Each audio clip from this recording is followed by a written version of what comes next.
Hello mga kaprobinsya, welcome back to my YouTube channel. So ngayong araw na ito mga kaprobinsya is kukuha tayo ngayon dito ng dahon ng saging upang ipakain sa ating mga native pigs. So tara mga kaprobinsya, samahan niyo ako sa aking pagkuha ng mga dahon ng saging na natumba dito nung bagyong Tino.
So ayan mga kaprobinsya, pinaputol-putol ko ng ganyan kahaba para mabilis nilang makain. So ayan. Yun din talaga yung kaibahan ng mga kaprobinsya ng mga ng mga itong parte ni Tito or yung pagbabulog sa kanya ba, yung bayad sa binubulugan is nasanay din sila, free range kasi. So nasanay din sila kumakain ng damo, kumakain ng mga kangkong. So ayan, pag napunta na dito, pag kunin ko na doon, ayan, hindi na ako mahirapan. Ayan yan, oh. So ayan, kapag hindi sila talaga kumakain ng mga ng tawag dito ng saging, ng katawan ng saging or dahon ng saging, sayang talaga yung mga natumba ng mga puno ng saging. So ayan talaga mga kaprobinsya, kapag meron tayong mga alagang native pigs o merong bagyong dumaan or natumba yung mga puno ng saging, wala tayong takot kasi yung mga dahon ng saging at ang kanyang katawan is pwede natin ipakain sa ating mga alagang native pigs. So ayan, so mataas din ito sa fiber, potassium.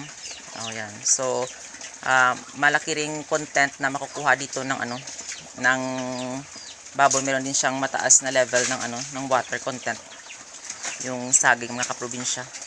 So yan, minsan yun pinapakain sa mga alagang mga alagang tawag dito. Ayan. Mga alagang kalabaw, baka kapag kapag summer na. So kasi yung kapag hindi mo na sila painumin ng tubig kasi yung saging is meron ng water content.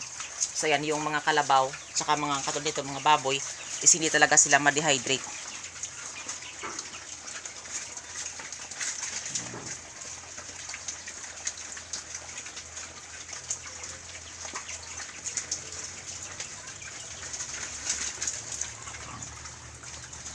So marami pa dito, yan.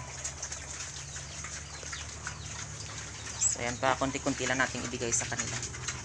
So yan, dito binuwal ng yan nang gawing inahin yung yung coral dito, yan, nasira. Pero okay lang din mga kaprobinsya, kahit pa paano hindi na naman sila nag-away-away. Yan.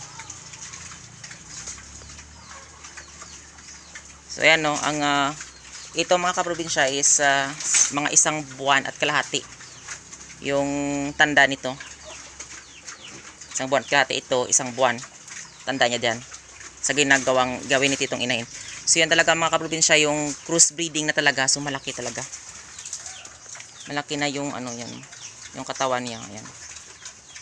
Kasi na yung balat niya is namana niya sa kanyang ina. Pero yung kanyang kanyang kalakyan is namana niya sa kanyang ama. So yan, malaki na siya. So dito naman sa kabila is hindi na po ito kay Tito. So yan, binigyan ko lang. Yan, kasi ito nasanay na din sa pakain ng mga So ito is pure talaga mga kaprobinsya, yung pinapakain niya. Lahat talaga mga mga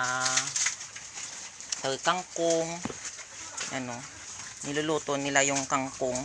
Tapos yung tawag ito, yung taro. Yan, tapos sinasahugan ng minsan yung mga natira-tirang mga kanin.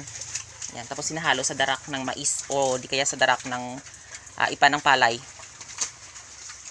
So yan So yan talaga mga kaprobinsya yung kabihan ng darak ng paray o ipa ng palay o ayan. So yung kanyang hindi naman siya mapayat, pero yung kanyang balahibo ay makapal. Hindi kagaya nito ayan Pinapakain siya ng darak ng mais at saka darak ng hindi siya pinapakain ng palay, ipa ng palay. So yan, ganyan yung kanyang manipis lang. So ayan parang talaga sobrang kapal ng yung parang sobrang itim ng kanilang ng kanilang buhok. Ayan.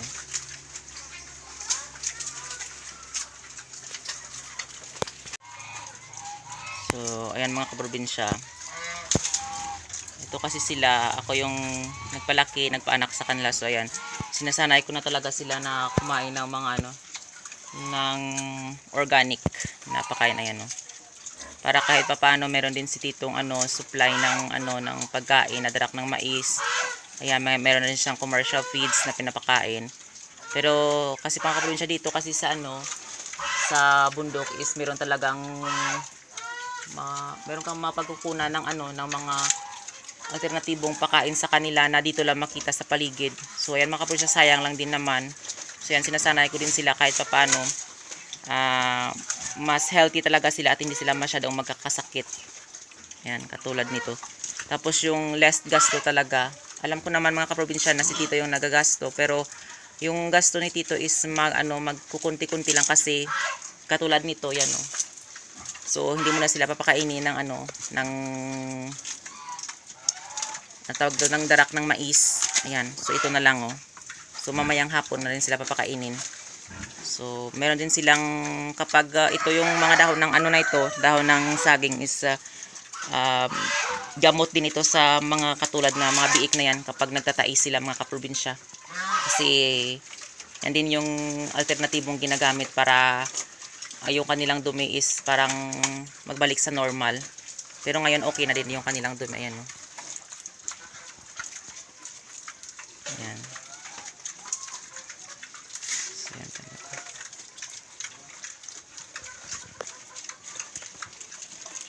So ayun mga kaprobinsya, maraming salamat sa walang sawang pagsusupport at panonood nyo sa aking YouTube channel. And don't forget to like, share, and subscribe to my YouTube channel. Thank you for watching and happy farming!